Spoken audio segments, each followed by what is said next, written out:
time, so we'll just see. Right. I know, none of us, the COVID is affecting so many plans. It's starting to affect people's plans here too, because it's gotten so much worse.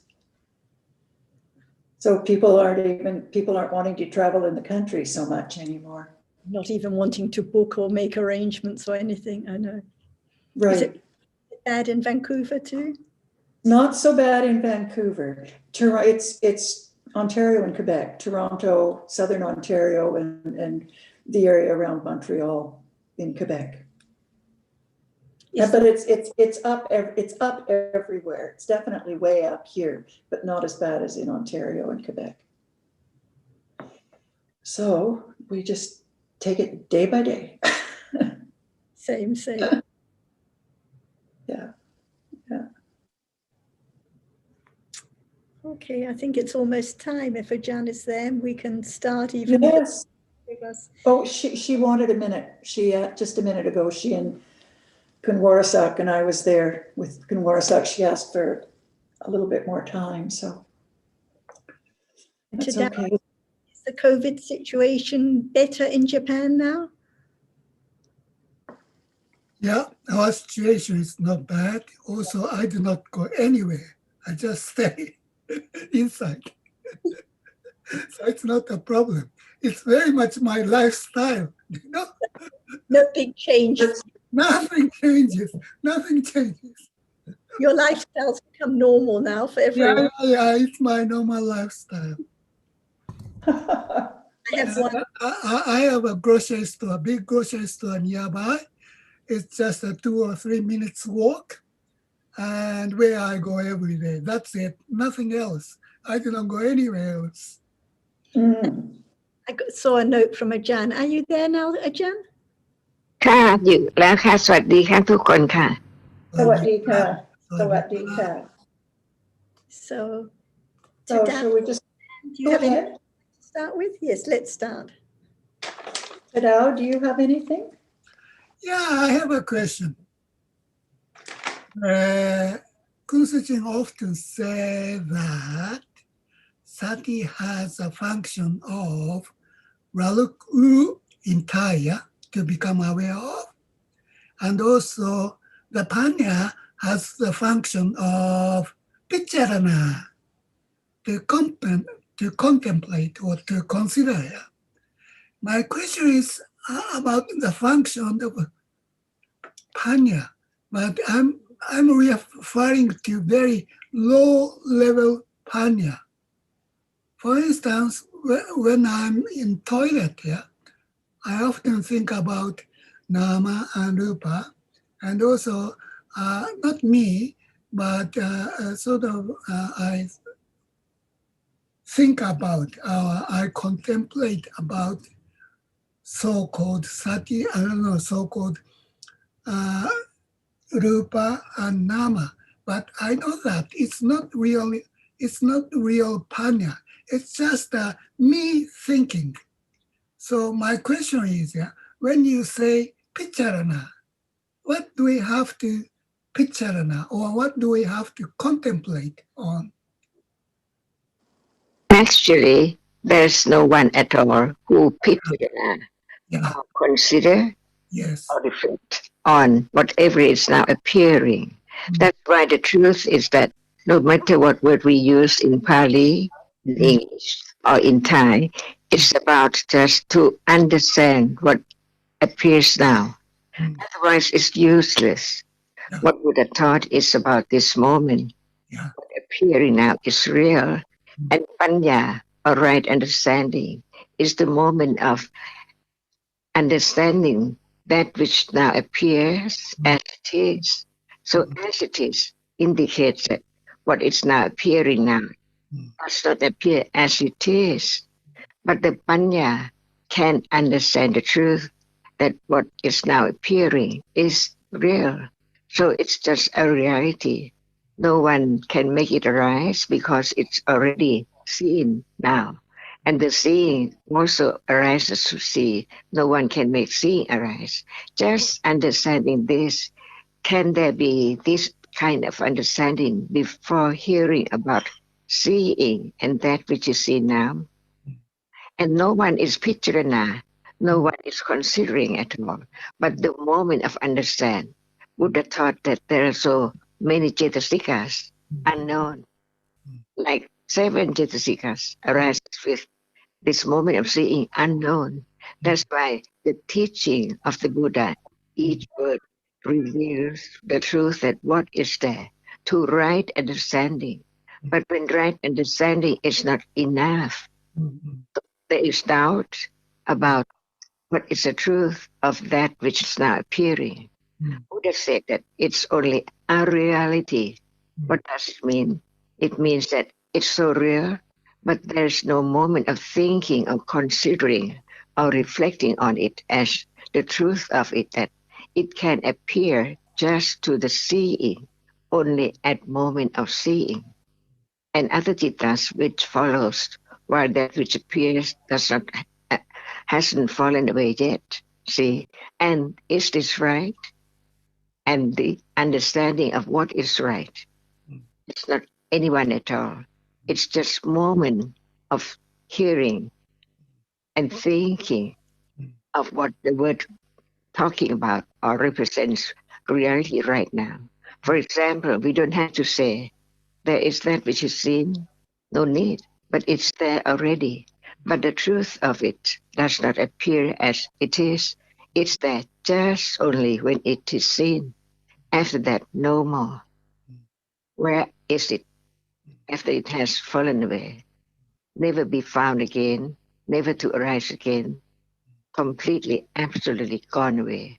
That's why to understand the truth is at this moment, no one is reflecting, but hearing, and the function of different realities are performing the function. Phassa performs its function, Sanya performs its function, but when it does not appear as it is, Panya cannot see that now they are there. 7 Jitasikas at moment of seeing, and more than 7 while listening and understanding the truth. That's all. But we don't know what are there. That's why Buddha pointed out what are there at this very moment of seeing and that which is seen. To study Dhamma, the words of the teaching, the enlightened one, must be to understand whatever is now appearing. And understanding just is conditioned to arise at different level of understanding, little by little, stage by stage. The point is to understand the truth of that which is now appearing. Is there anyone? Realities do not appear so easily. What appears now is just a kind of concept. Yes, that's why we learn about concept. Before that, we don't know about concept. We think that it's so real. What is seen is something there all the time. The window, the chair, the bed, all are there. But truth is that actually, when at moment of touching, it's hard, no matter what is there. Chair, or what we take for bed, or window, only thinking about that moment of hardness appearance with memory about the shape and form, which cannot be any shape and form at all if there's no arising and falling away of reality, which is hard or which is smell, which is whatever it is. So very, very fast. And we can see how fast or how repetitive it is at this very moment. Nothing appears as it has arisen and fallen away at all, but it's still there all the time. So Buddha enlightened the truth of whatever is there as it is.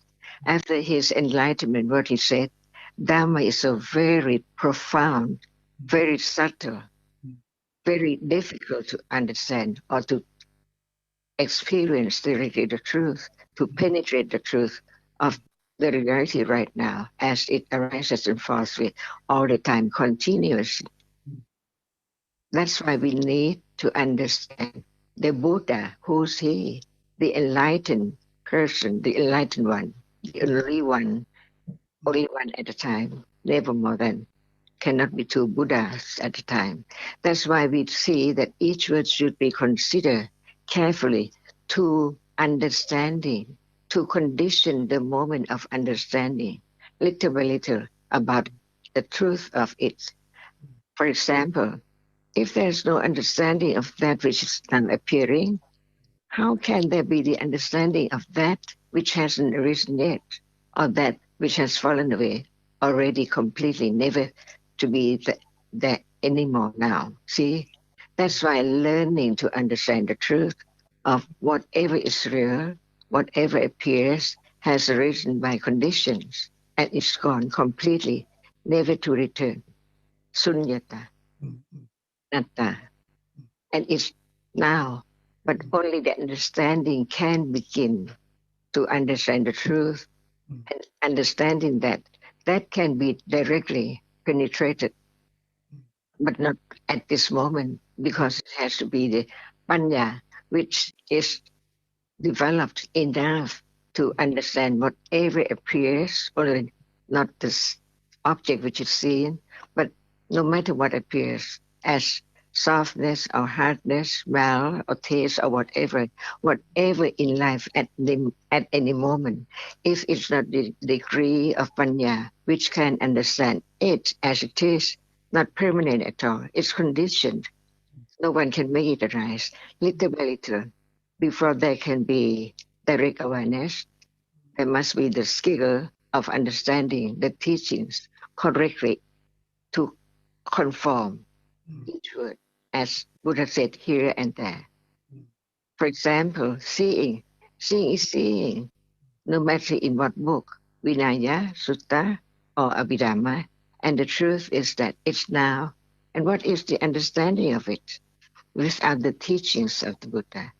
That's why the understanding understands that the understanding from hearing, considering, intellectual understanding is not enough, because what Buddha said cannot be changed at all. It's the Arisatya, Dukkha Arisatya, which can be known only by higher understanding, which begin to eliminate the wrong understanding of taking it for something permanent all the time, of even right now.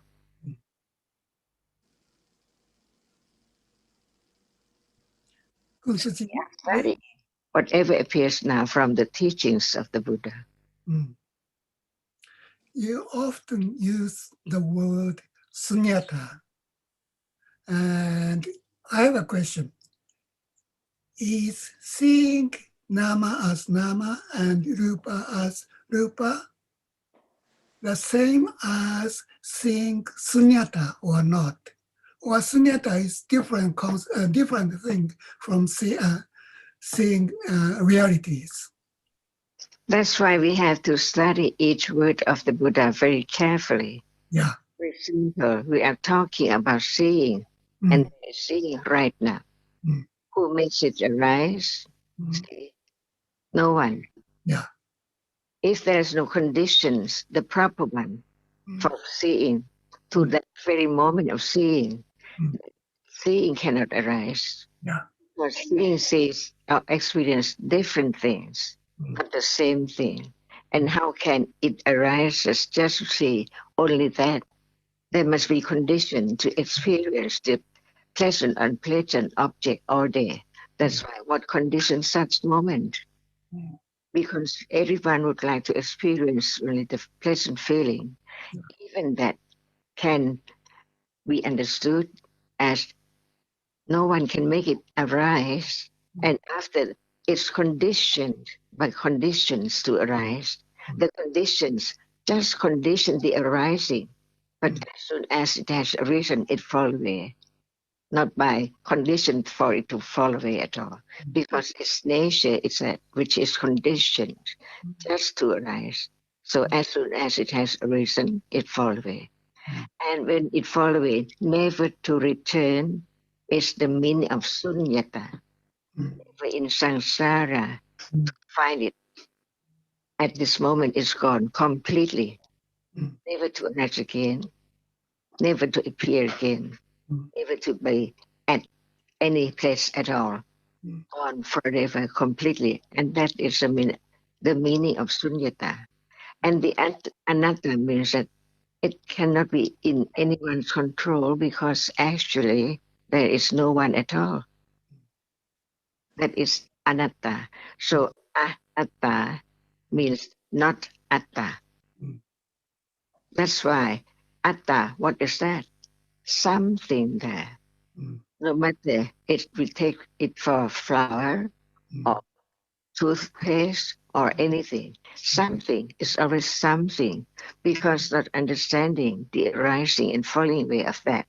So there is the idea of clinging to that object which hasn't a reason to appear yet. But when it appears, there is clinging with ignorance because not understanding that it's only just there, very, very shortly and then gone. And when there's no such understanding enough, there must be doubt and attached to that object instantly from ignorance. See? So they are all different realities conditioned to arise, but there's no understanding until Buddha taught about whatever is now appearing to understand little by little until Panya can understand better and better. And that which now does not appear can be that which Panya begin to understand that. For example, feeling like now, right now. There is feeling all the time. Who knows? It does not appear. So there is only taking that which appears as something all the time. But the other reality which is there, as long as it's not known, it's there. It's me. It's something. So the atta doesn't mean only people and things, but it means anything, whatever is there as something. Even we don't think about it, it's there already. And who can condition the moment that no thought about it at all? There must be different moment from seeing or experiencing any object through different ways. And then there is thinking. Right now, just right now, it's there, unknown. So by each word of the Buddha, it brings about the understanding, the truth to be known intellectually until there can be enough understanding to condition moment of direct awareness, beginning to directly aware and understand the characteristic of that as not that which is taken for something anymore. Little by little. For example, right now, who hasn't heard that what is seen cannot be anything at all because it's there with hardness, softness for primary rupas, and the primary rupas cannot impinge on the eyebrows. But what is there that is trying to appear as different color is there only at moment when it impinged on the eyebrows. That which is at the back or behind cannot be seen. See, but as soon as we turn around to the back, it's there to be seen because that impinges on the eyebrows. And this is the meaning anatta. And the arising and falling away of all conditioned realities, this sunyata, just appears and disappears instantly, unknown, until the Buddha has enlightened the truth and taught about what is the truth of this moment as it is. For the others who cannot understand by one's own thinking at all, it's wrong because it's not the enlightenment, the truth of that which is now arising and falling away all the time.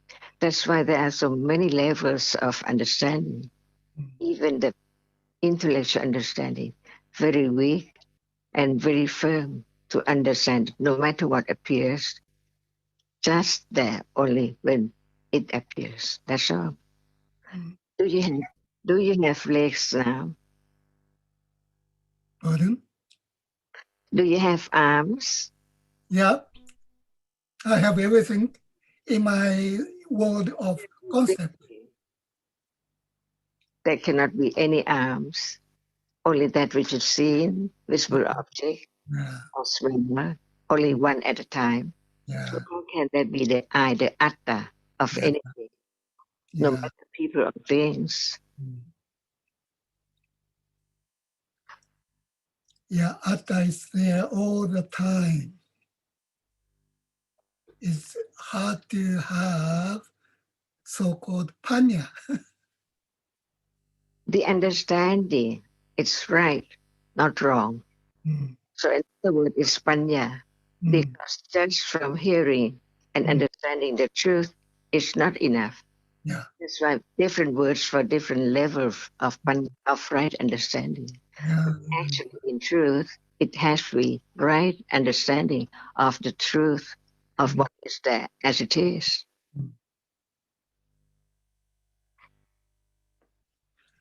and you often use the phrase by conditions.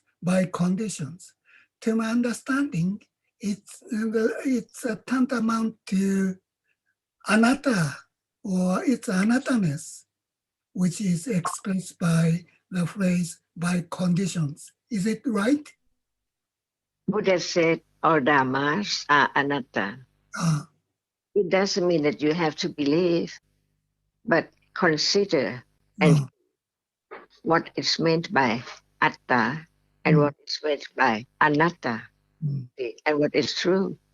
mm, Because seeing is conditioned to arise. And what are the conditions for seeing? mm, The ideas and that which can impinge on it, mm, and the Chetasikas, which condition the seeing to arise, and also the Dhamma, one Dhamma only in the past. We don't know which one is ready to mm, condition such moment. But mm, without such Dhamma to experience such object, mm, that object cannot be seen at all. mm, These are conditions for what is mm. arising or appearing now. Yeah. And when there's no interest in understanding the truth at all, Mm, there is no moment of beginning to listen carefully, mm, mm, mm. but to know that what is meant by being born and then die, no one there at all. So not just only at the death moment, even right now, what is there now? Completely gone, never to return. That's why there is a word, kanika, Yeah, maran, yeah. temporary, momentarily, death all the time, never to return. So Buddha said, anatta and sunyata. Never to return is sunyata.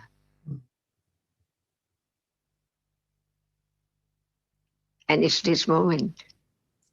Yeah. This is intellectual understanding, Mm, which will condition direct awareness with understanding from hearing and considering and the intellectual understanding. mm, mm, Otherwise, it cannot be sati patthana. It mm, indicates different level of sati. mm, At moment of understanding, without sati, it's impossible. mm, Without sattha and without the wholesome cetasikas, mm, there can be this moment of understanding. mm. Little by little, know me. It's there, different realities, conditioned by accumulation from life to life, years and years ago. Ignorance is so very great because it has accumulated each moment of seeing and hearing when there's no understanding.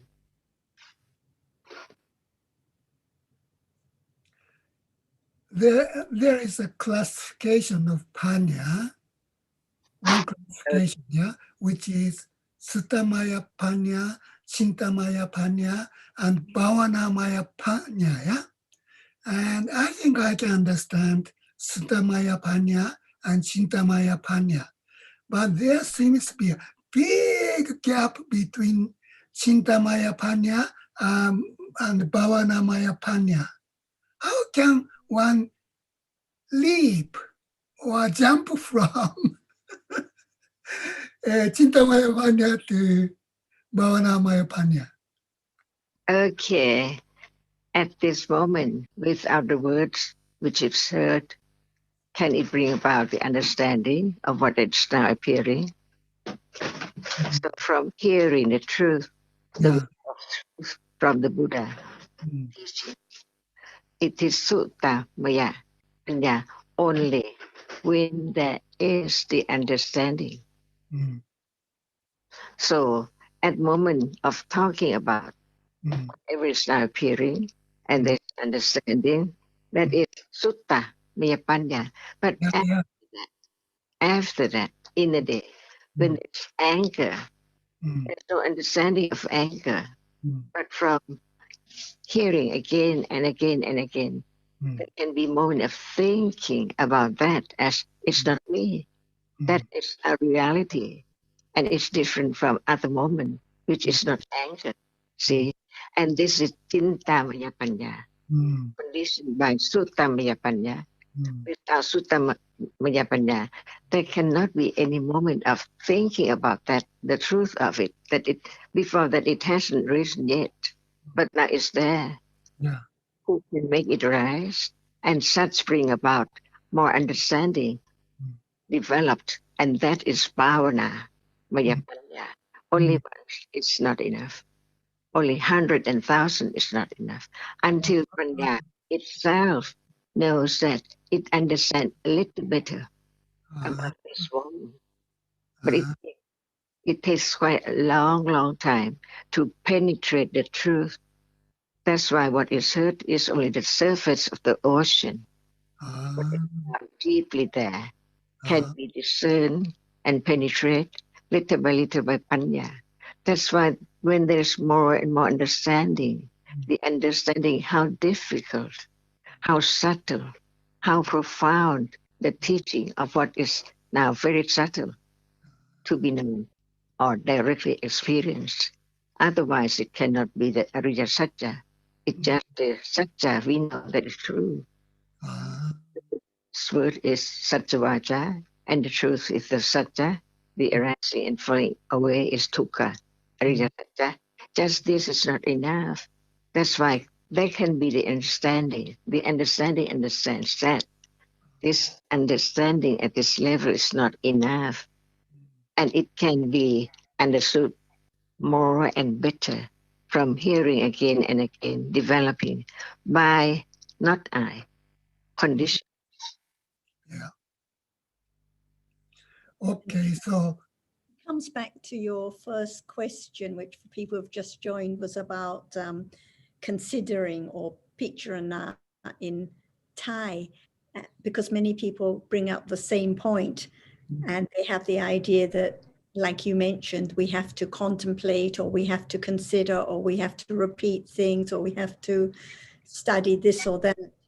But that's the opposite of the wise considering or the panya, because that's the idea of we doing something, we contemplating, we setting a target.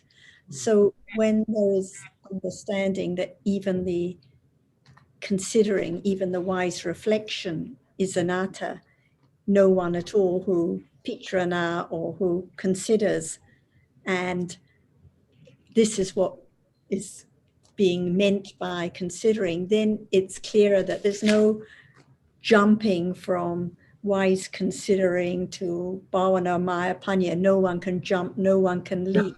It's just the development of understanding naturally from wise hearing to wise considering to wise development of understanding, but all by conditions, nothing to be done at all. So no one to contemplate, no one to directly understand, because it's a panya itself which develops naturally, no jumping or anything. So it's through the wise considering about the realities we've heard so much about, that wise considering leads to the direct understanding of exactly the same realities, but gradually, no jumping at all.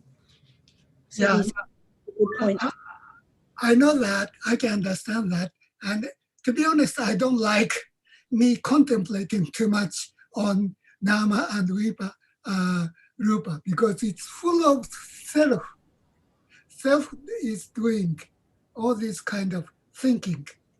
And in truth, there's no I or me or anyone who can contemplate, because contemplating is just moments of thinking with vitaka and other wholesome chaitasikas by condition. So we have the idea that I can sit for half an hour and contemplate, but that's the illusion, that's the fantasy that I can do anything, that I can contemplate.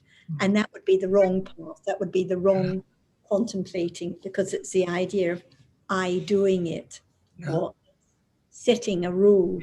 So it's the opposite of just wise reflection, wise contemplation that can be when you go to your neighborhood grocery store or any time, just in between moments of seeing and hearing and all sorts of attachment. There can be moments of wise reflection anytime, any day.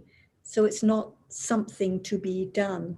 Often people hear Ajahn or read the suttas about, oh, there should be wise contemplation or picture and art, they think they should set aside half an hour for contemplation or a particular text, or listen for an hour and contemplate. But this is the wrong way. It's not like that at all, because that's all the idea of I can do or self-contemplating.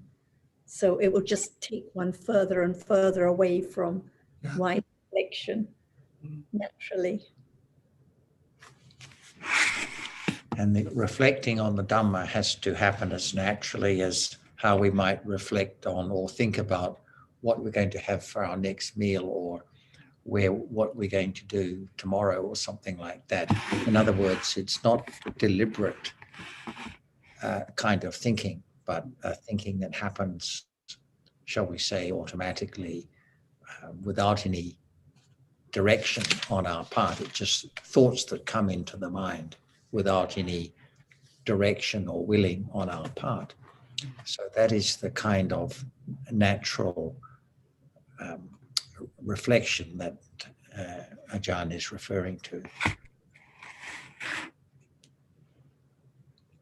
And what I'd like to know is, jumping is not a good term, but when one moves from, not moves, but one moves from Chintamaya Panya to Bhavanamaya Panya, what kind of conditions are involved? What kind of conditions are important?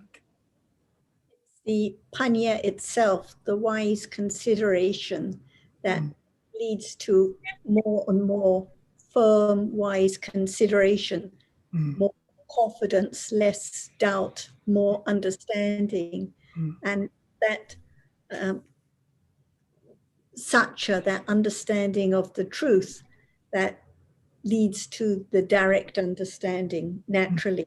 So it's not anyone doing anything at all, not anyone doing something from considering to direct understanding. It's the understanding itself that develops.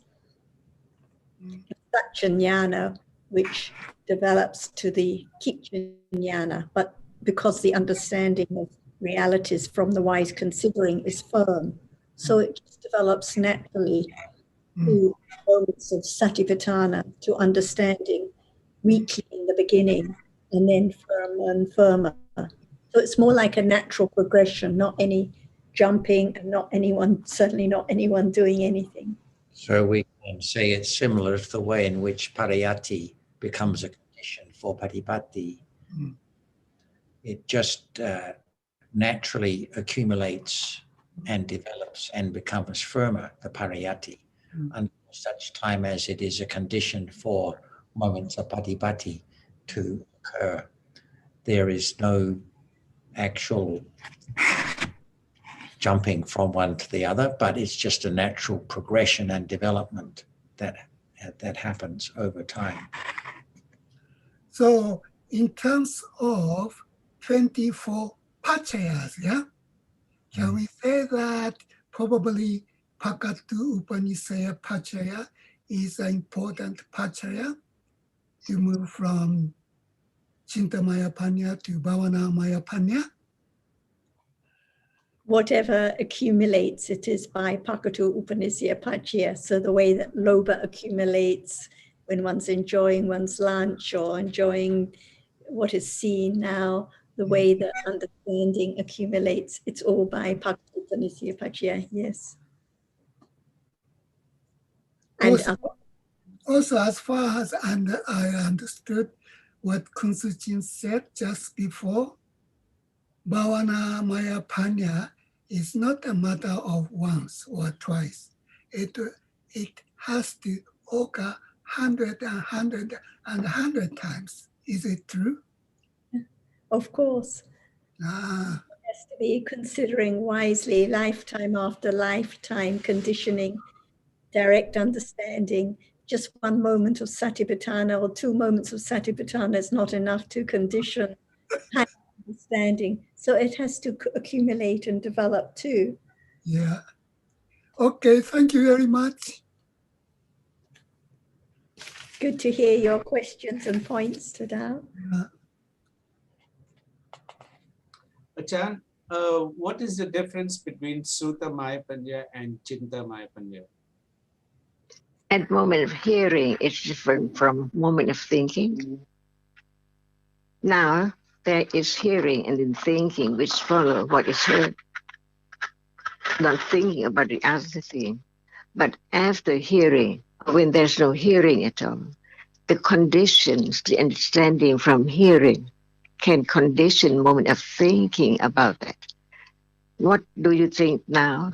It can be thinking about the past, or yesterday, or this morning. See, because each moment is conditioned. So even each thinking is conditioned by sanya and vitaka and other conditions. That's why no one can stop the thinking and no one can select the object of seeing. That's why the more there is the understanding of what is heard, it conditions moment of thinking about that. If there is only few moments of listening, can there be condition for thinking about that? In life, each life, even this life, what do you think? That which has experienced before. It depends on what is so impressed that it can condition moment of thinking much more than the other. So when there is only few moments of hearing and no considering to understand the benefit, the value of understanding this moment, it cannot condition moment of thinking about that. Or even so, when there's so much understanding about the words, it can be very, very keen and keener to understand even just one word, Dhamma. See, everyone heard that Dhamma is whatever is real. And now this moment it's real, but no thought about it, no thinking about it at all, because conditions not enough accumulation to think about that.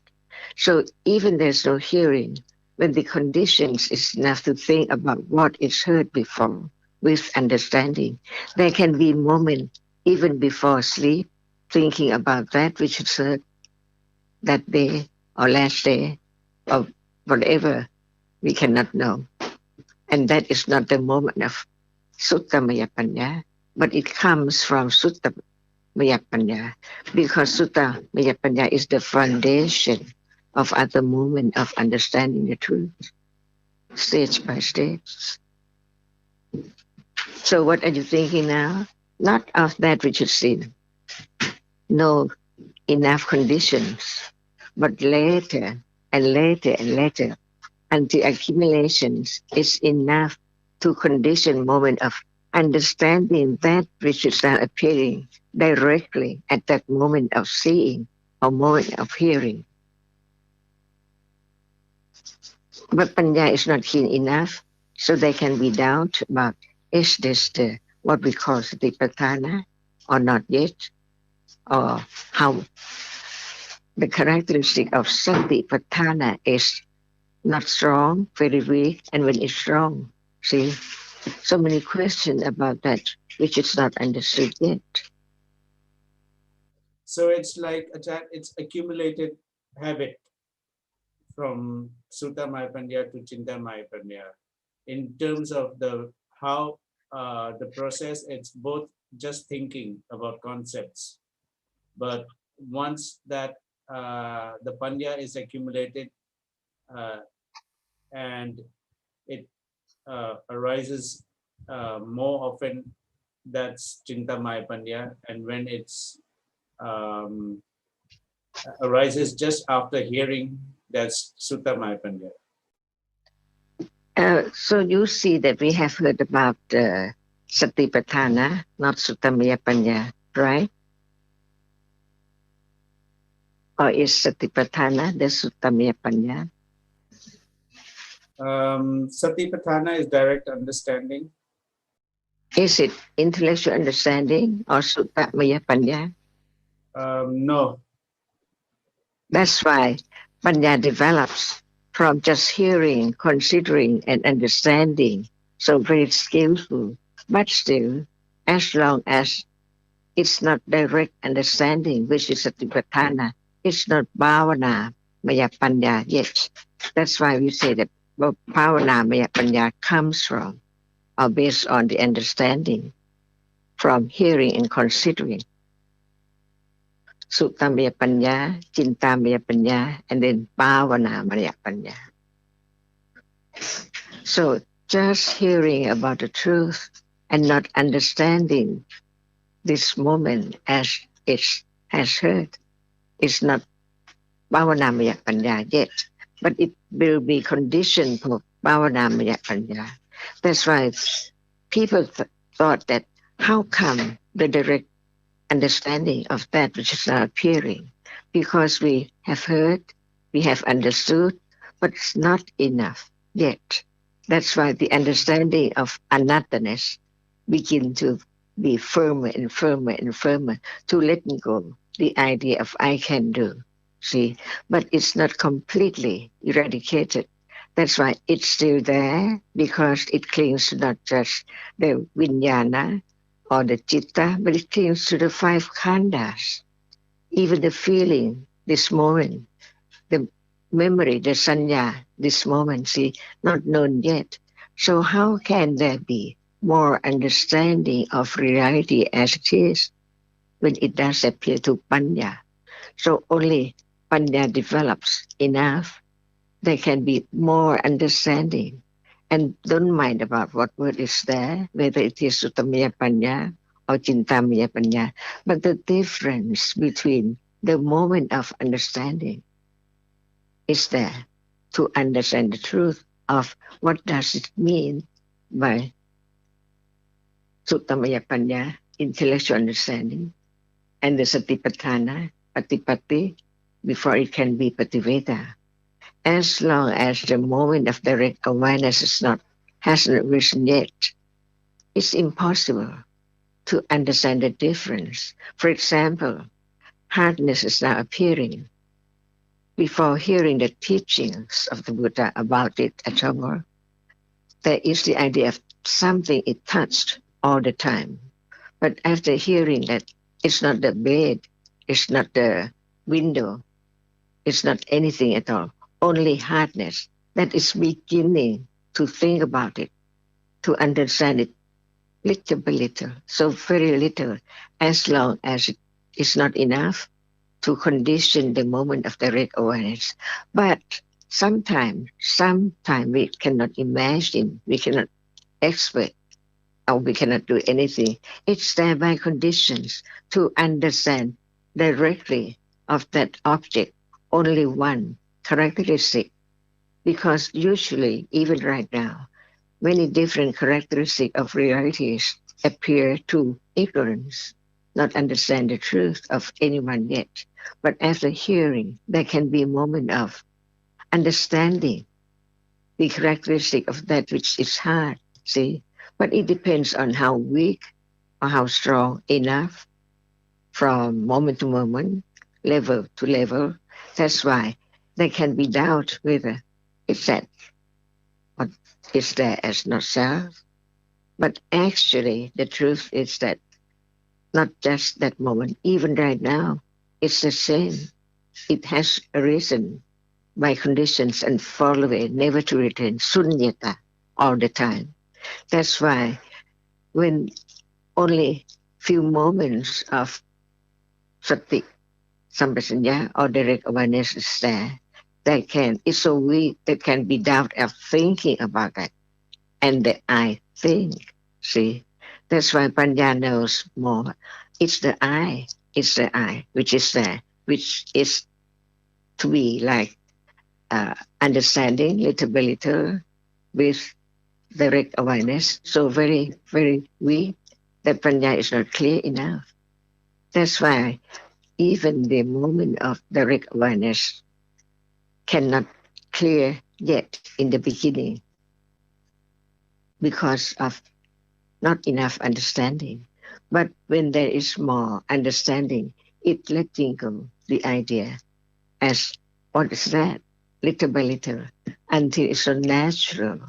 And natural is so many, many subtle and many, many stages.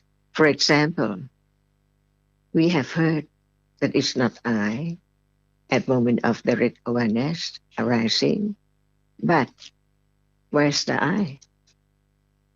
Sanya, Vedana, and Sankhara Khanda still I, because not enough understanding of everything yet, or enough to experience directly the truth, the arising and falling away, and sunyata, never to return, little by little. That's why each word of the Buddha is so very, very subtle. Even the word arising and falling away, anatta and sunyata, just is heard and considered and begin to understand, but not enough as long as no condition for direct awareness to arise with the very weak panya begins to develop. So it's all the matter of panya, no one there at all. So, Ajahn, can we say that hearing the Dhamma is Pakatu Panisya Pachay for Sutta Mai Panya, and Sutta Mai Panya is Pakatu Panisya Pachay for Chinta Mai Panya, and Chinta Mai Panya is Pakatu Panisya Pachay for Bhavana Mai Panya. From the understanding of the word accumulation, we don't have to say Pakatu Panisya Pacaya, but everything can be conditioned, not just only one thing. So Pakatu Panisya Pacaya includes so many, many different moments of experiencing, depending on what is that, the rupa or the nama or the citta or the cetasika. We don't have to try to clarify that as different words, but different characteristics now is accumulated. No matter if the taste which one likes, in the beginning one might like it at all, but later, after accustomed to that taste more and more, it begins to like.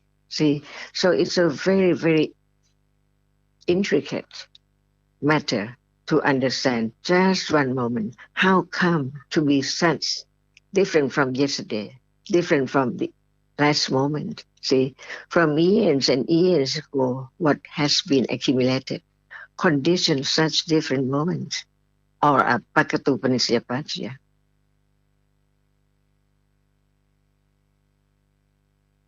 And it has to be the citta which has the accumulation from experiences.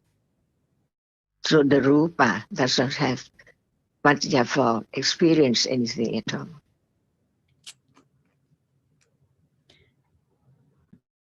And Sukin, it depends on so many conditions, because usually there's seeing all day for everyone, no matter they've heard the teachings or not.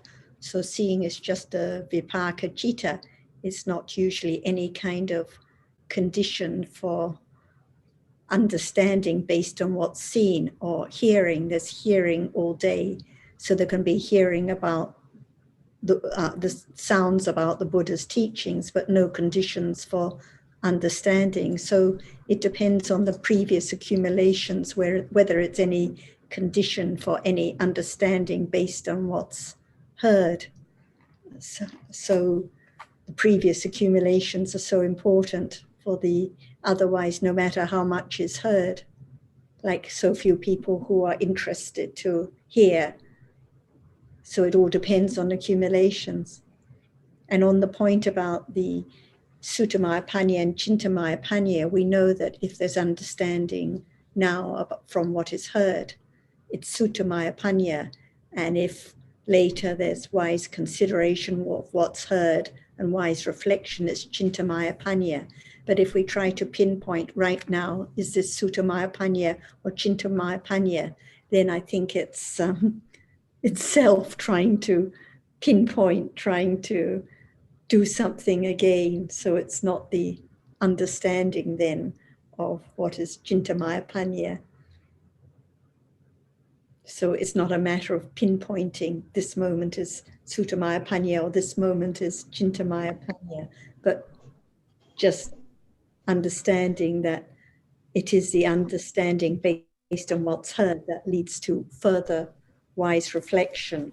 And it's this further wise reflection to direct understanding, just very naturally, just through the accumulation of understanding itself.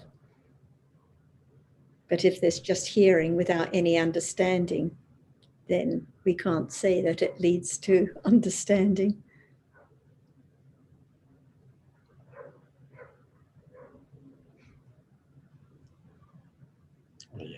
I think Leanne's trying to speak, but we can't hear you like Leanne. Can you unmute? Yeah. Oh, hello, Ajahn, John and Sarah and everyone. Can I have a small question, please? You all hear me, yeah? Yeah? Go. Yeah, okay. So from my understanding, the condition for intellectual understanding is associate with the wise, listen to the Dhamma, and wise consideration, or something like reflection. Yeah. But my question is, what would be the condition for to be able to listen to the Dhamma, have opportunity to listen to the Dhamma or associate with the wise?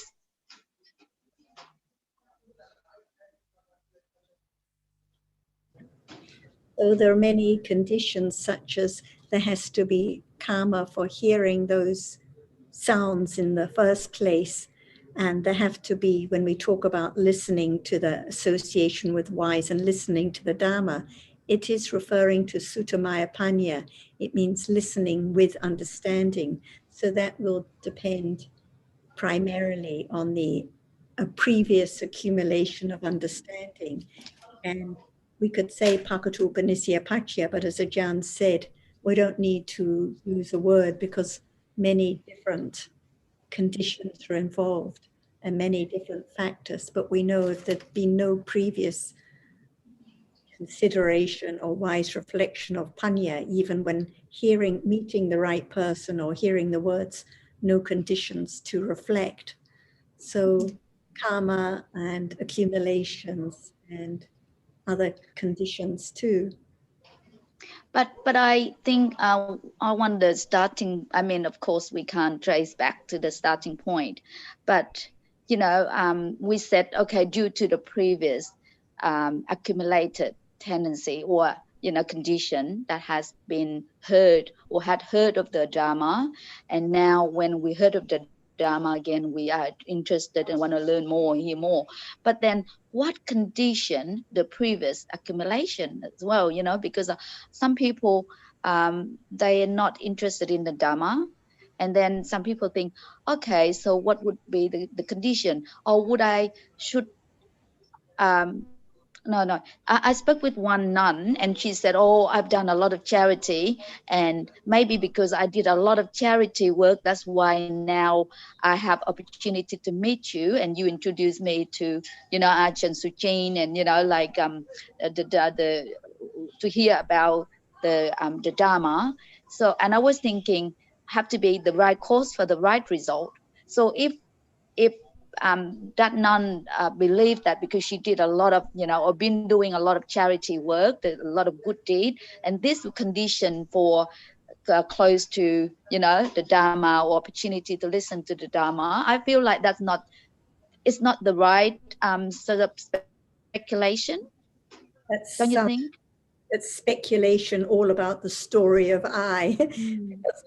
So many people do good works and charity work with so many different kinds of cheetahs, but maybe no interest at all to listen to the Dharma.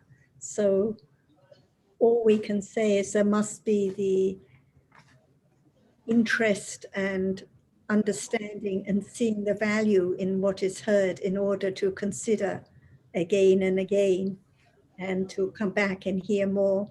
And we can see that the greater obstacle is the strong clinging to self, the idea that I can practice, I can do something. This is the real obstacle and the main reason people have no interest in hearing it. Yeah. Another way John, want to say something? would be that moments of awareness and understanding in the present life are Dhamma and will bring a result in future life. So that result may be in the form of the opportunity to hear the Dhamma again in that future life.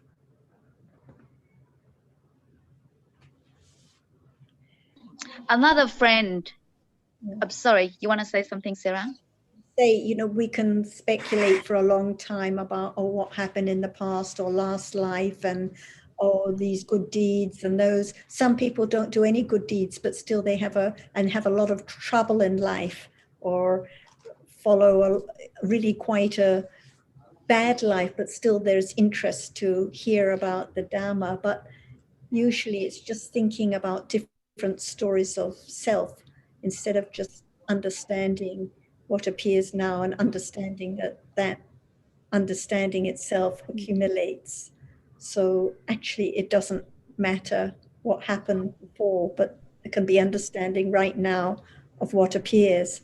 And if there is the interest and confidence and one sees the value in understanding the truth now, then one will listen and consider more. So I think that's the important point. Otherwise, we think about this person and that person, but it's not the understanding of reality at this moment. And carry on with your next question. Yeah, I think another, I've been discussing, you know, the Dharma with friends, you know, around me. And there's another person who said this, and I don't think it's right, but she said, because we don't have the condition yet for, it's still I and me and, you know, but like we don't have condition for, you know, becoming interested in the Dharma. So we may need to create a condition. How well at the beginning point we need to create a condition, you know, so it's still like I and we need to create a condition. Story of I doing something. It's just a comment. Yeah, it's idea of I doing rather than just understanding what appears right now. And that idea that I can create conditions, or I can consider carefully, or I can set aside a particular time, this is all taking one further down the wrong path, not leading to any wise consideration about dhammas as anatta now. I think the idea of being able to create conditions is what lies behind those who follow a meditation practice.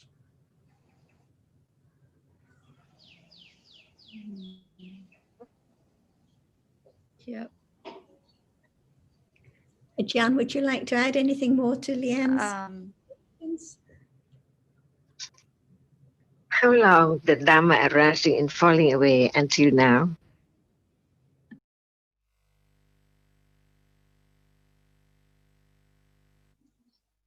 How long? Sorry, Ajahn, I didn't quite. How long? Dhamma arising and falling away continuously up to now. Oh, well, we have no idea. Have to be, you know, eons and eons and timeless. So can we understand the conditions from the very beginning, or we don't know the beginning is at all? Even the first of the Buddha before his enlightenment, he recollects the previous life so long until it's useless because it doesn't bring about the understanding of this very moment. So the best thing is that cannot be known, cannot be known. Even we think a lot about it, it's useless. But there must be conditions to be different people in the world with different characteristics at all, not the same reality. Just once in samsara and then gone, everything. That's why from the development of parami of Samma Sambuddho, he enlightened the truth, but he taught only not all of his enlightenment according to the people ability to understand the truth. That's why even right now, no matter how much we think about the past or the accumulation, it's still the I. That's right. The best thing to understand is that to understand firmly about each word, which is the word of truth from the enlightenment of the Buddha. Is this moment the same as previous moment? No, not Ajahn. Which one? Not the same as any other moment. So which moment is I? Or no I at all?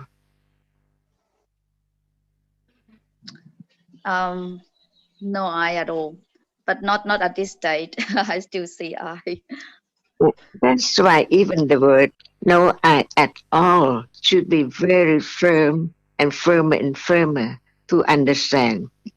When it's not I, what is there? Otherwise, as long as it's not known as it is, the I is there all the time. Like seeing right now. If there's no understanding of that which sees, it's impossible to let go the idea of I see. And I see. For how long? And it will keep on I see. When there's no understanding of seeing as it is, as it's heard, as it wisely consider the truth, but still the reality of seeing is not the object of understanding yet. That's why even we use the word nama and rupa, just understand the meaning of it. But what about the truth of the nama, which is not self now? See, the intellectual understanding is not firm enough to condition moment of direct awareness, and no one can force it to arise or try so hard to have it arise at all. Impossible. That's why the anattanness, no self, is firmer and firmer, more confident that as is true, it can be penetrated, the truth. Otherwise, there must be the idea of self all the time. And this is the point of understanding each word, to have more understanding of that word as not self. Otherwise, we just say, not me, not self all the time. It's just like excuse, but actually, even it's understanding, but not enough as long as that moment does not appear to Panya, which can understand what is the characteristic of Nama, that which experiences now. See? And if we don't mind or think about the benefit of understand reality of this moment little by little, there is no condition at all to condition moment of direct awareness to have more confidence of the truth of anatta. No me, not me, never be me at all. All are different dharmas conditioned to arise by so many conditions, and we learn to understand a little by little about condition, like aramana pacaya, and aramana is that which experienced by that which can experience it. Like sound is the aramana. Without sound, there cannot be hearing. So even sound itself is a pacaya for the moment of hearing. In order to understand that there is no one at all at moment of hearing, moment of seeing, moment of thinking. This is the way to let go the idea of self. And one day it will reach or attain the moment of apisamaya.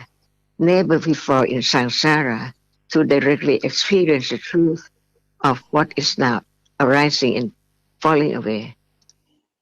And that is the way to eradicate the idea of self completely, perfectly, absolutely, never to return at all.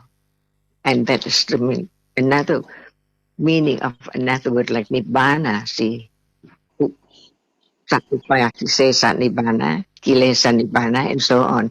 That's why I just learned about one word to have the perfect or very skillful understanding of what is heard as it is right now. No one knows self. That's why we take time to discuss, to understand better and better, not to forget that actually each moment is not self. Each reality cannot be taken for anything or atta at all.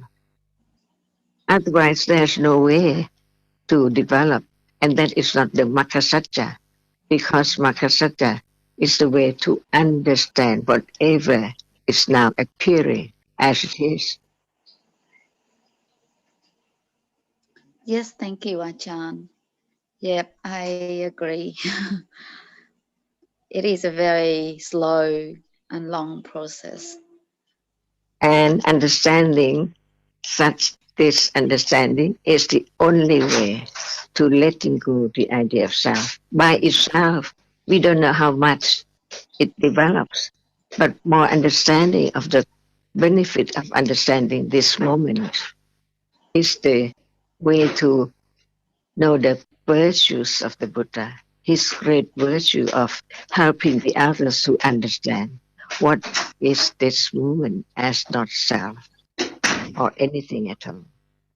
And that is the destination of listening to the teachings.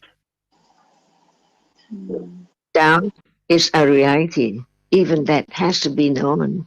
Otherwise, doubt is me. I doubt. See? Yep, yep, definitely. Because the idea of self is deeply rooted, so it's always there. And the question about how, and the question about what can I do to, to understand better, or something like that along the line, still pop up all the time. Or frustration with, the slow progression of understanding or development of understanding, or the situation that sometimes the situation that prevent, us from maybe attending to the Dharma discussion, or reading a book, or listen to the Dharma. Then I think the frustration also also an implication that the idea of the soul wanting to change the situation, wanting to make it better. Am I right in saying that? Taking the situation Right. when it's actually just an idea. So taking it for something real, thinking that the idea that one is working in the pharmacy then that situation is not as suitable as if one is joining the discussion. But that's the idea of the situation, not the understanding of seeing or hearing or reality that's appearing at that moment. Yeah, yeah. Thank you, Ajahn and Sarah, John. So it's the story of I and the story of if my situation were different, then there would be more understanding. But at that moment, no understanding. Even the frustration is just a Dharma that passes, not my frustration or the disturbance when it's not as we'd like it. It's not just a passing Dharma that's conditioned at that moment. It can't be any other way. Yeah. In terms of situations, or if one's not interrupted in the discussion or something like this, but that's not understanding of reality right now, of seeing or hearing or thinking or frustration or whatever appears. So it always has to come back to this moment. Yep, yep. If no, I don't know if anyone else want to ask question, but if not, and I will say a few more things.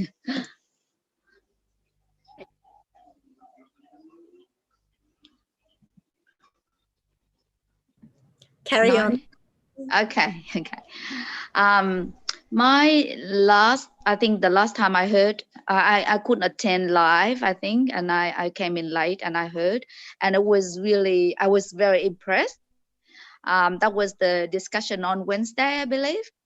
It's about on Wednesday with the Vietnamese group, and it was about the middle way. And I think in that discussion, I was so impressed, and I was so, you know, it's like a wow thing, like Azita mentioned the other day, which is like, wow, I couldn't believe this is, you know, what I've heard and what I come to understand, or to at least, you know, understand a little bit intellectually. That is the middle path, the middle way. It's just right here at this moment, right? So any, you know, thinking about I want to, you know, have a better understanding, or I want to do this way or that way to have a better understanding. Another situation would be better. That is not the middle way at that moment. That's yeah. I can do, I should do, and that's understanding of the middle way, which is at this moment, no matter what the circumstances. I want to go somewhere, do something that away from the middle way. It's the wrong. Yes. Or I want to guard my senses. Yeah, I want to guard my senses just to, so I can have more time, or, you know, to learn the Dharma, or to contemplate about the Dharma, or this is one of the extremes, taking away from the understanding, which is the middle way as taught by the Buddha in the first sutta, because it's self can do. Yeah. And I think another point, I was really, really impressed. And I think the first time I heard, this is the first time I heard, when Ajahn mentioned about, you know, even though we're not thinking about I and me, but as we see things as a whole, that is still the idea of self. I think this is the first time I'm hearing this. And it was just, you know, the moment I feel like, wow, I can't believe this is actually, you know, what I come to know, or I mean, the first time I hear explanation this way, because I thought, yeah. You may have heard it before, because I think we may have discussed it before. Yeah. One may not be ready to hear it. So as soon as the idea of something there, that like the computer or the table or the chair, is something, it is the idea of utter. So not just of one. When there's the idea of oneself, it's also the idea of something. So not even in words. So as soon as there's an idea of something, it is the idea of utter. That's why one can use the word utter. So anatta is the idea of, is the understanding. It's just Dhamma, not I think someone there. Yep. This is an interesting topic, and I think that, to my understanding, I may like to comment on this because I might be wrong. Just the idea of a computer is not the same. When we talk about something there, it has a particular meaning if we're talking about wrong view of self. Different from just the idea or concept of a computer. So it's giving it some substance rather than just having the idea of computer come to mind, because there are lots of ideas of things, table and chair, coming to mind all the time. And this may be with or without wrong view. The wrong view is the idea that there is something of substance, that it has some essence to it. Is that correct, Ajahn? Thank you.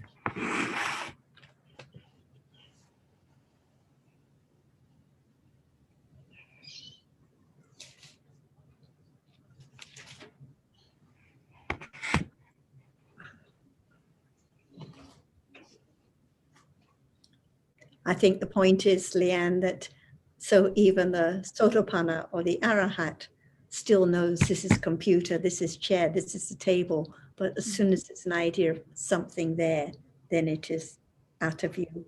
And only Panya can know the difference, you know, when it is just conventional right thinking, or when there is the idea of something or someone.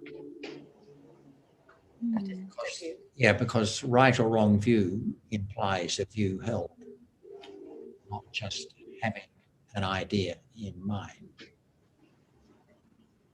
Yeah. Yeah. All right. I will just slowly. I'll need to learn more. So Yeah. moments of wrong view have a characteristic that is different from moments without wrong view. So if there is wrong view at a given time, when whatever is the object of thinking, there's a particular characteristic to that moment that distinguishes it from moments with attachment, or moments with dosa, or moments without wrong view of any. Yeah. So I from what I know is with this intellectual understanding, I mean, you know, understand about non-self, about realities. Of course, the idea of self is still there, and you know, most of the time, but there's a time for consideration, for wise consideration. But some people, if they never heard of the Dharma, they never heard of realities and conditioned Dharma, they don't have that idea. They don't have that understanding to have a wise consideration or reflection. But for at least for people like the beginner, even the beginner like me, I do have a moment of consideration. This is, you know, this is not this. It's just like realities arising and disappear because of condition, and then together with you know, continue to reflect that, and also have a you know, participate in a Dharma discussion like this, and you know, asking questions and continue to learn, and more you know, wise consideration. There will be the intellectual understanding will become firmer and firmer, and that's the only way to go, I assume. So you're answering your previous question, because you can see that even though you're busy and have 2 or 3 jobs and so on, but still any of those times working in the pharmacy, or any time there can be wise reflection, the Chintamaya Panya we were talking about, based on what has been heard before. And this becomes one's life very naturally, not by trying to reflect wisely while you're working in the pharmacy, but just by conditions. That's how it accumulates very, very, very naturally on its own. So it's not a matter of doing anything, but that wise reflection itself develops and conditions more understanding anytime, any place, unexpectedly. So it's not a matter of having more free time, or not a matter of listening to every Zoom, or not a matter of doing this or that. But if there's the interest, then there will be the development of understanding. Okay, thank you, Sarah.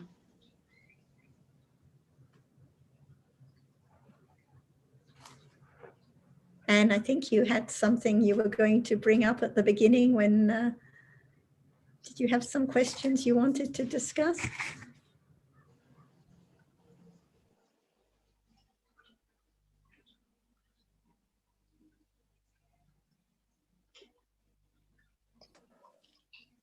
That's a good start.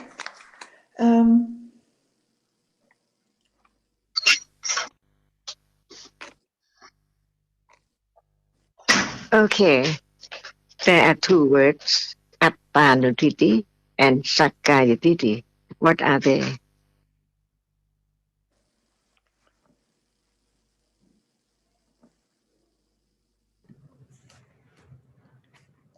Sakkaya Ditthi relates to the taking of the realities that are taken for oneself, for something, or for self, whereas the Attanuditi refers to the realities which are taken for others or for things like the table or computer.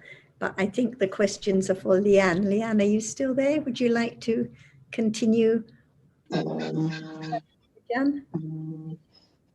Khánh busy thầy ơi. That's why it's so very difficult to just use the word, but the understanding of reality is the most important. For example, as long as reality does not appear to the very high developed panya, as it is as not self, because it is conditioned to arise, then falsely. As really, whatever arises must have conditions, and so many different conditions, just like Aramana Pachaya, Sahasata Patyan, and so on. We have to understand each word, what it's meant. So when there is no understanding of the truth of that, is it something? As long as the truth is not discovered, does not show up as nothing, because it's only arising by conditions and then falls away instantly, never to return. Anatta and sunyata. See, whatever is sunyata is that which there cannot be it again at all, the end of samsara and so on, or the condition for its arising. So each word should be carefully studied again and again and again and again and again until it's clear of each word, because it's the word of truth of each reality right now. That's why just don't underestimate the truth. Otherwise, the understanding is not clear. For example, no word at all. What is there? See? Something, right? Even you don't take it for I or the other or that as things or whatever. Something there. See? Something there. It's the moment of not directly experiencing the truth that actually that is conditioned to arise and then gone completely, instantly. That's why it's there, something there. And when we use the word, it means that it's something because the truth of it hasn't been realized or directly experienced yet. So it's a thing, even we don't call it anything at all. And that is the meaning of atta nuttiti, the ditthi, which takes everything for atta, for something there. Because the truth is not directly experienced as that which is seen and then gone. So it's something there all the time. And when something there here, take it for I, that is the meaning of sakkaya, the idea of self or me or I. Here, even it is atta, something, but it is I, not the others. That's why the understanding of the truth is of every moment in life.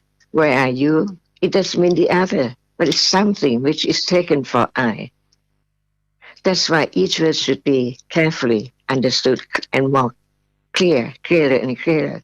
For example, what is the wrong path? See, if you don't know what is wrong, how can you understand right? But when there is the understanding of this is the path, the other path is wrong, no matter we use the word, uh, whatever word for wrong understanding, atta or something, it doesn't matter at all. But the understanding is there of that which is now appearing as it is little by little. It will bring about the understanding of no self until it can condition the direct understanding as it does not go away. Sati is there. Sometimes when it's translated as follow the object, it doesn't go away from that. And what is meant by going away, see, it's much more than we can think about. If that moment does not arise and develop to be different understanding level. For example, to follow, you follow me, or she follows someone or something, see, is far away. Even thinking that we are following, but not as close yet, not as close yet, not as close yet, until it is closer and closer to that without the idea of self, little by little. Excuse me for a moment. Someone's coming. All right. Okay. All right. But you see that when Panya is there, it's just like seeing and hearing and thinking right now. Follow so very close. No idea of self can be there. Little by little, little by little, until the understanding of each different one is different. It's not like, now, is it seeing or hearing? See? Because sound appears at moment of hearing, but there's still that which is seen. So when sati arises, it does not go away far from that object, get closer and closer and closer until the understanding of each is there. And that is not yet the higher vipassana jhana. That's why the Panya understands better and better that the idea of self is not completely eradicated yet. That's why it begins to understand that which is there, which is not known before, like Vedana or feeling. It's there now. But as long as it's not known, there must be the idea of my feeling all the time by asava, vavasava, see? And there can be the idea of self, titasava, unknown. When it's asava, it cannot be known because it's so very, very weak. That's why Panya can understand different level of kusala and akusala and level of understanding. The clinging now to what? To everything which is not the being the object of understanding yet. For example, sanya, memory, and feeling right now. My feeling, even you don't say that, it's my feeling, my thinking, my understanding, everything. Because sammasati does not arise to not let go or to go away from that which appears with understanding. So Panya develops on and on and on and on whatever is there, right then, not far away from that. Now we're talking about seeing so far from understanding because it's not the direct experience or direct awareness with understanding of seeing as it's taught as not me, it's only a reality. And we use the word nama and we understand what nama is, but not understanding the seeing right now at level of directly understanding the characteristic which is the self. So each word should study because even the baby does not have the idea of word yet, what does it mean, or what that object is at all. But something is there. Is not is that right? Because ignorance is there as long as the characteristic of that which arises and falls away hasn't been directly experienced or penetrated yet. That's why this is the path, the only path, and all other way different from this is by ignorance and attachment or aversion. That's why when there is the understanding of the wrong path, because of understanding the right path. But when there's no understanding of the right path yet, there must be wrong understanding.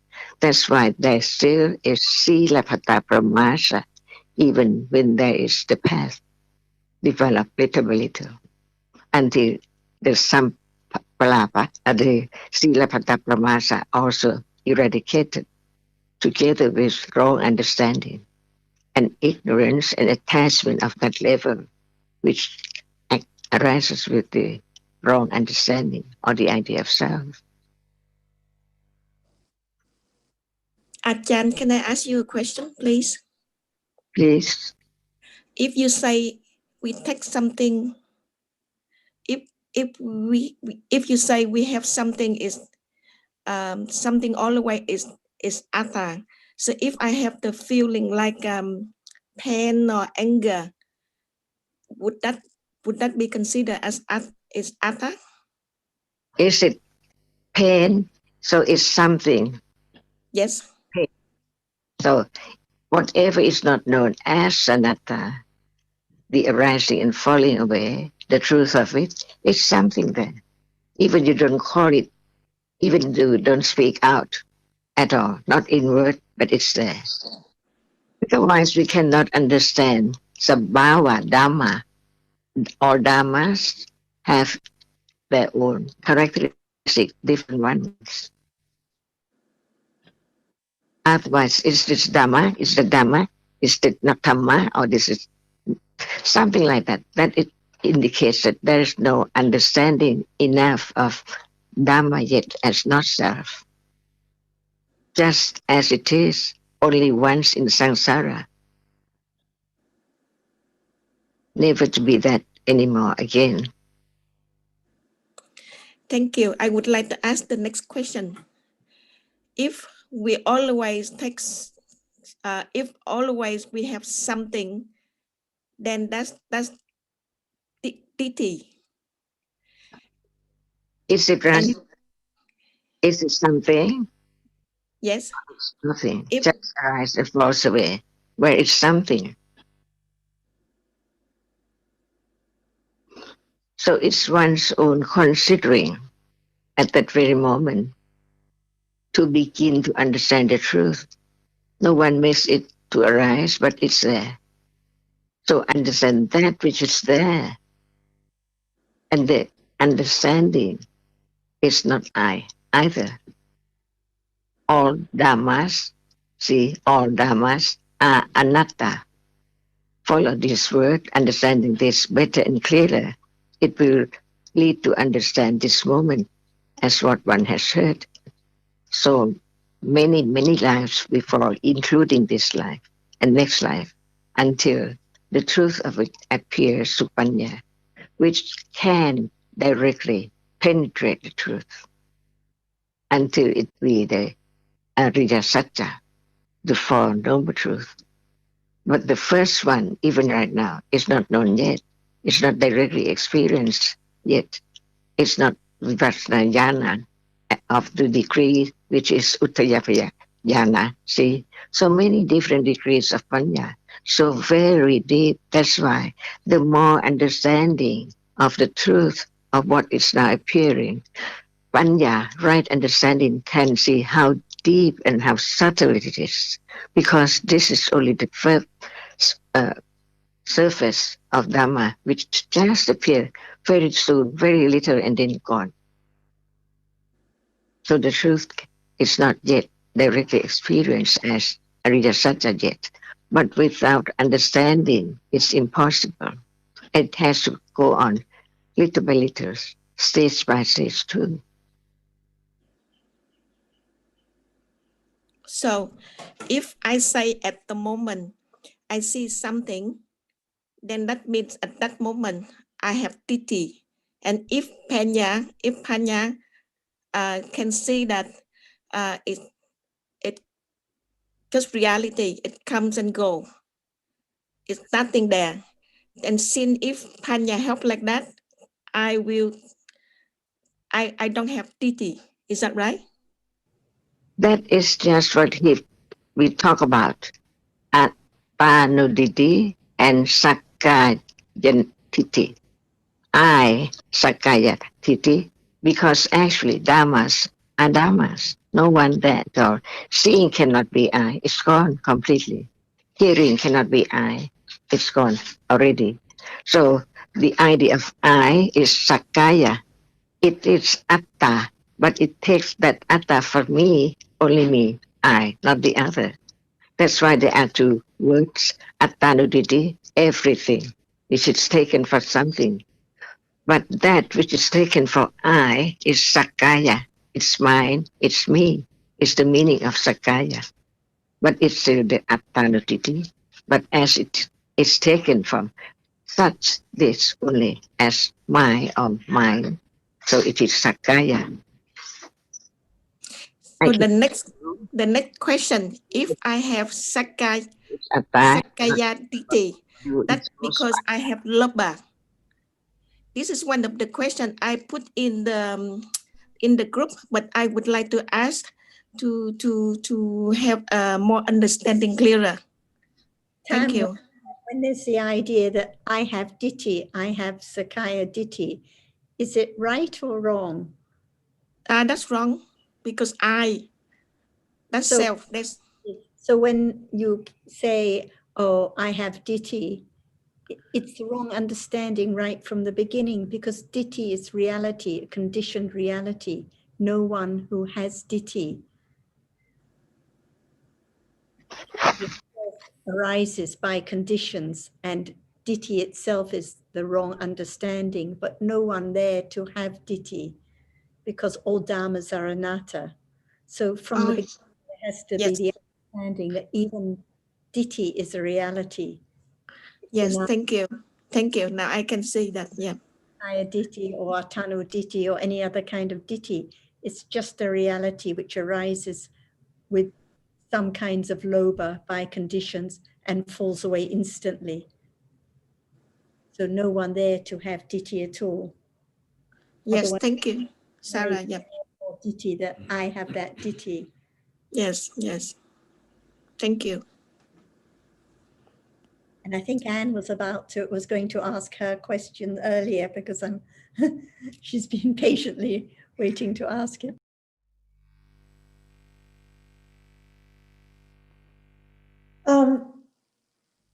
Yes. Just a minute. Where am I going here?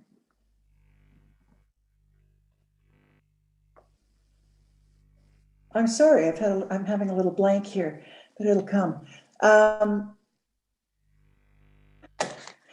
It has to do with sanya, memory. I remember hearing in one of the discussions in the past couple of weeks, Ajahn talking about memory, and that when one, quote, forgets, or we think we forget, it really is not so much forgetting as attachment to another object. Can you talk about that a bit, Ajahn, please?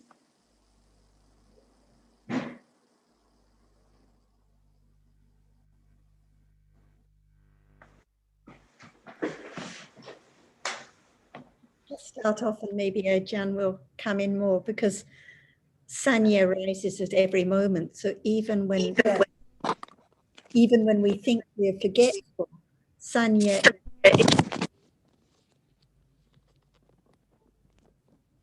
is still. And Anne, can you turn off your, can you mute a moment? Yeah, I can mute. Sorry, I was plugging my machine in. So Sanya arises at every moment. So even when we think we're forgetful, or even when we think someone has dementia, or any time at all, actually there is remembering at each moment. It's just as you say, it may not be remembering what we want to remember. Like if we wake up and have silly thoughts in the night, actually there is remembering at each moment. Or if we lose the key, it's still remembering and marking. So Sanya is marking at every moment. So in fact, there is never forgetfulness, but it may not be remembering what we would like to remember. And what Ajahn was saying when a friend was mentioning that he was concerned about forgetfulness of Dhamma, or forgetfulness of the right terms, was the ไม่ได้ยินเสียงเลยนะคะคุณวรศักดิ์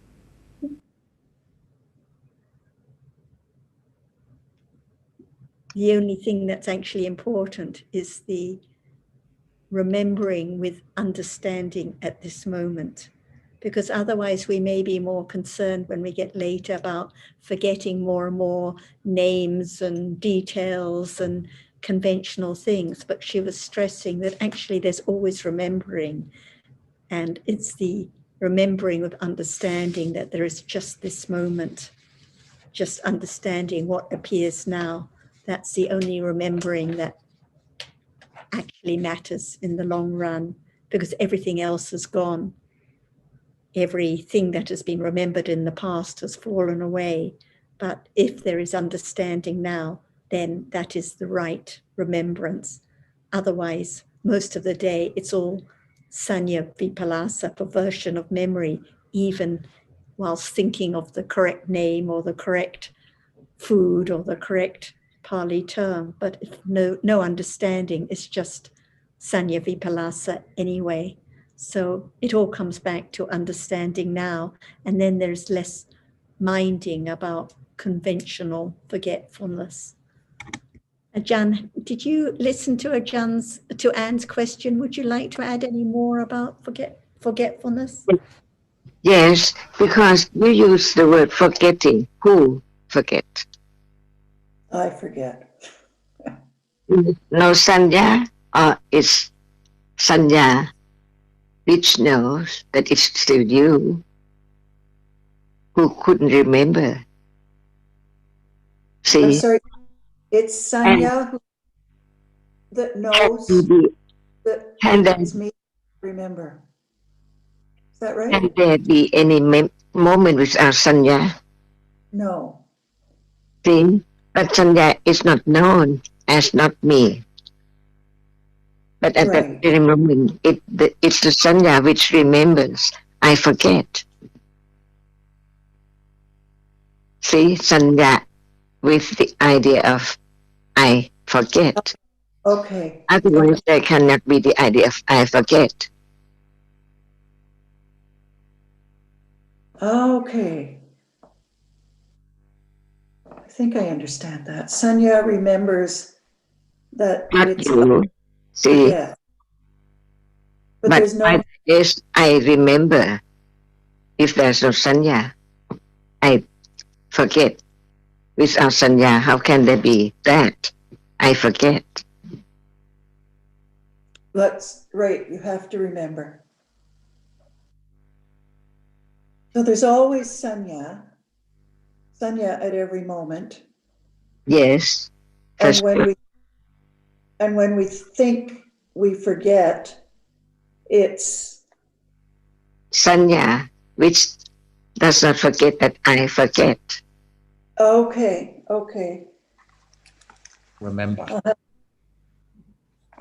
Sanya that remembers not remembering, like if one cannot remember someone's name, it's sanya that's remembering that it's not the correct name, or that there is that moment. So sanya is marking at that very moment. Otherwise, there couldn't be any idea that I don't remember the name. So every moment. Okay, so it's sanya that's remembering. I don't remember. Yes. It's knowing I don't remember. Knowing, right. Of course, it's conditioned and you can do nothing about it.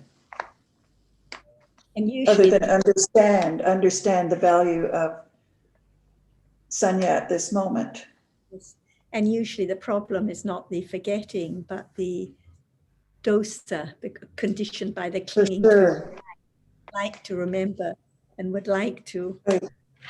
particular idea, and mind's forgetting the term or the name or the label.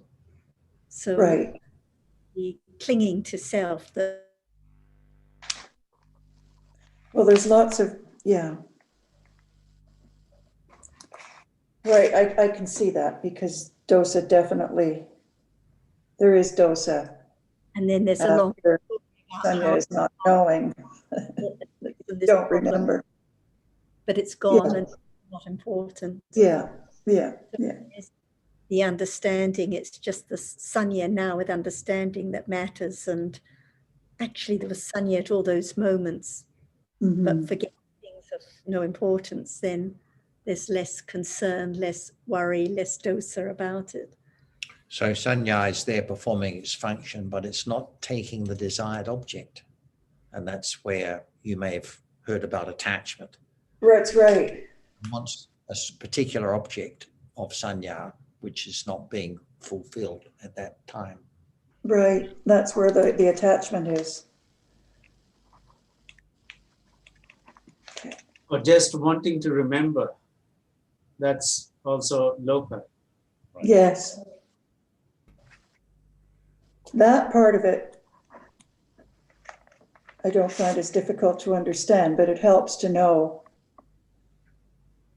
that it's sanya that's knowing that that there isn't remembrance. And when I think of it as I don't remember, then there's ditthi with that as well.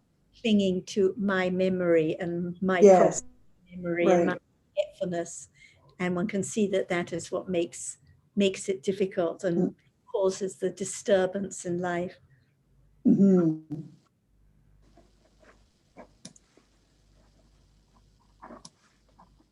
Thank you. I think our friend the other day was saying, as an example, he'd like to remember more about the Dhamma, or would like to remember what is heard, or remember to listen more. But that just shows the strong clinging to self, because when there's not remembering about Dhamma now, there's still remembering about other things. The pleasant Right. one likes, the pleasant sound one hears. It's just conditions for different kinds of marking and remembering. So it's just the clinging to self that causes any disturbance about the Disturbance about it. Yeah. Yeah. I can see that. Roti, are you about to say something? Is Roti here?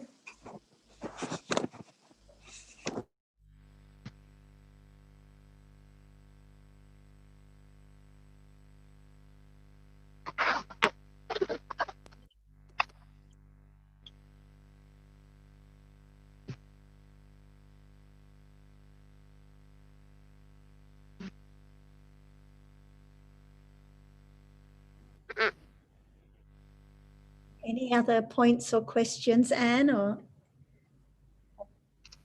Paina or Roti or anyone? Ajahn, Jonesara Sadika. Thank you. May I have a question that the previous discussion Ajahn mentioned about the Bhavasava. So yes, is it a reality of the mana? Can you elaborate more about the Bhavasava? Mana is not lopa, but lopa cling to the being.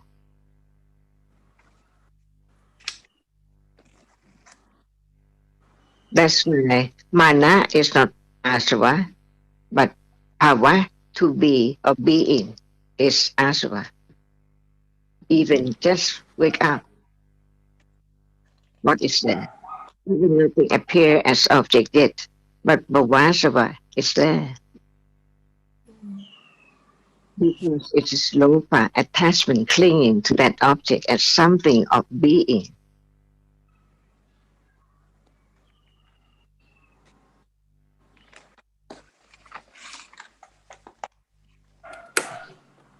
it's not mana, Han.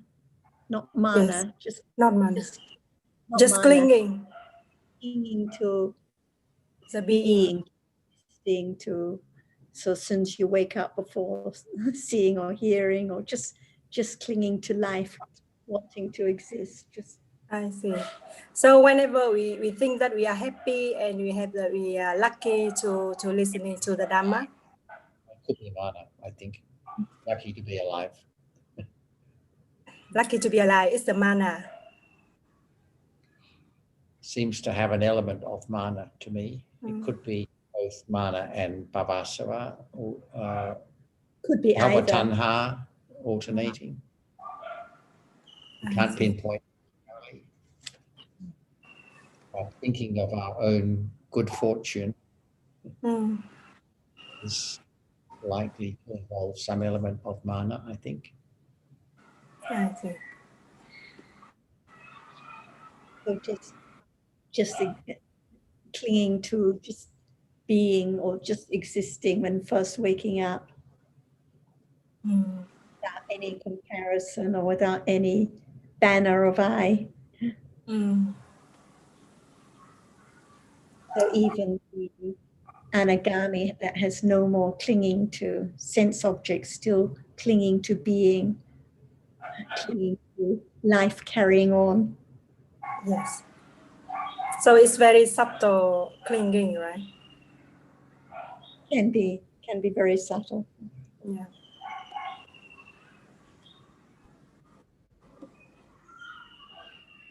Sarah, so if we think there's always something, so that means we have bhavasava as well?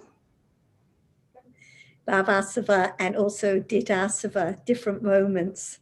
So the ditthasava with wrong view, bhavasava just clinging to being, clinging to living. But when it's with the wrong view of I or something is there, then ditthasava. So Thank you. 4 asavas. Kamasava, clinging to sense objects, very subtle clinging to sense objects. Bhavasava, very clinging, just existing to being, wanting to live. Ditthasava, clinging with wrong view, taking for something or someone.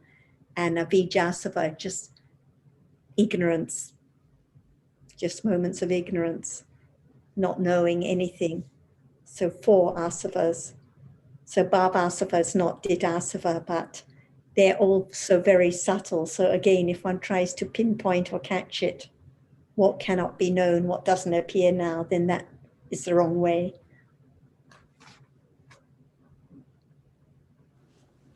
Thank you.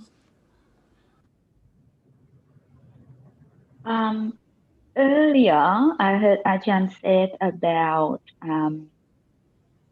even a child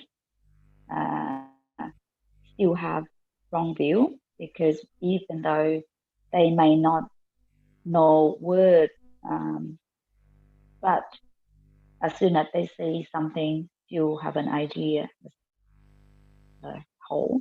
So my question is, if the animal also have wrong view about the self, like we do, a human, right? Before we usually say, oh, for the child or the animal, there's no thinking about anything as something, so it's not wrong view as we know it. But we also know that ditthasava, ditthi, can be so super subtle. So even when there's not the idea of words or something as we're used to conceptualizing, there can still be an impression of something. So ditthasava can arise. Who knows? Maybe Ajahn can say more. So even in a child or an animal, who knows if ditthasava arises? Do you have And any? it's so very, very little can you know it, because it arises after experiences the object with the 5 thoughts.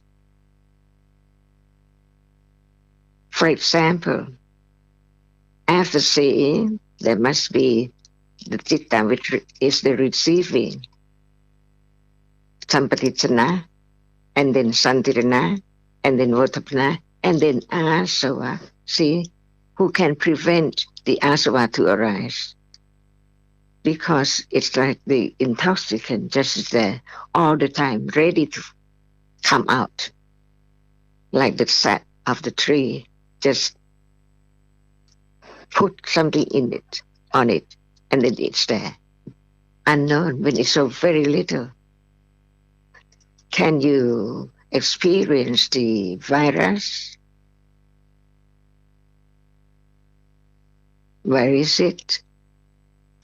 Without it, can there be disease, different disease kind? So that can be known. But who can experience that asava through the sense process? No minder yet. Not knowing what is what yet, but it's there by conditions. That's why this is a great virtue of the Buddha, the panya, the virtue of great panya which can understand everything as it is.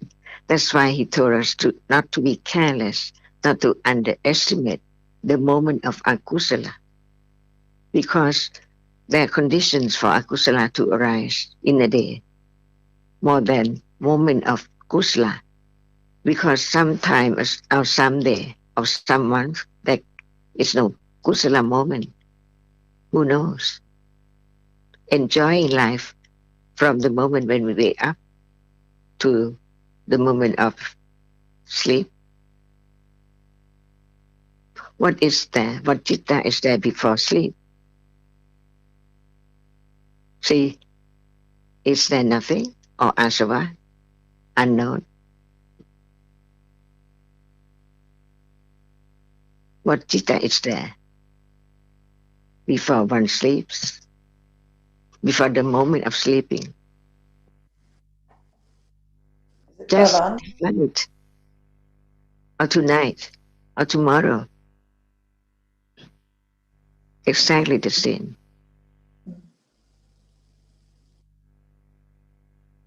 Just know that it's there. You try to know it. It's beyond anyone's to know.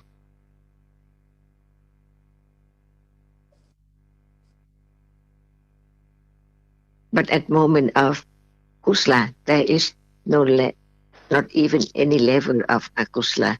Only anusaya is there in each moment of citta.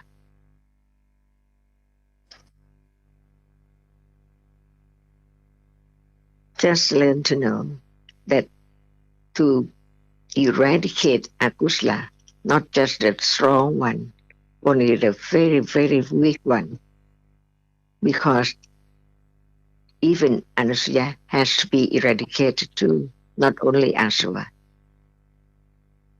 or strong akusala.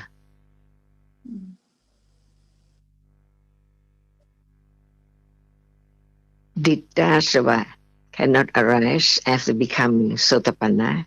See, but there can be pavasava, kamasava, avicchasava.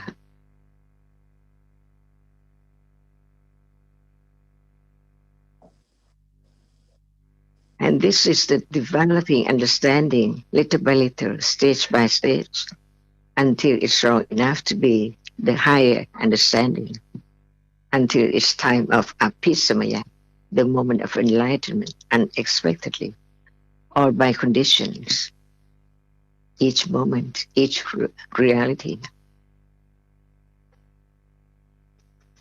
Is there sanya now? Yes, Ajahn. See, we learn to understand that sanya arises each moment with citta until it's known as not me. For example, at moment of thinking or dreaming without sanya, there cannot be condition for such moments. How come from experiencing different doorways, different objects of different doorways, to be pattaya for each moment, next and next and next moment by conditions.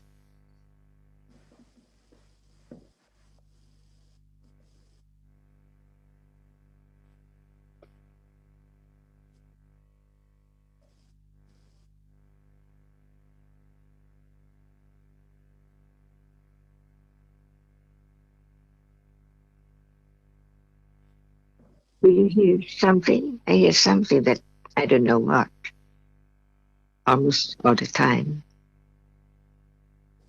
Do you see that sound? See that sound? That sound, something. Atta is there. And the Sakaya is I hear.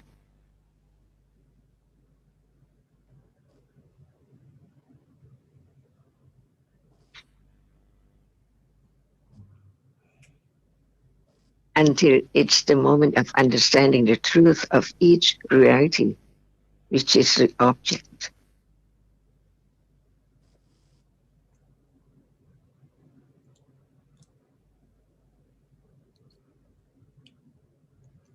Until it appears as Upanisya Kojara. See, different level of understanding.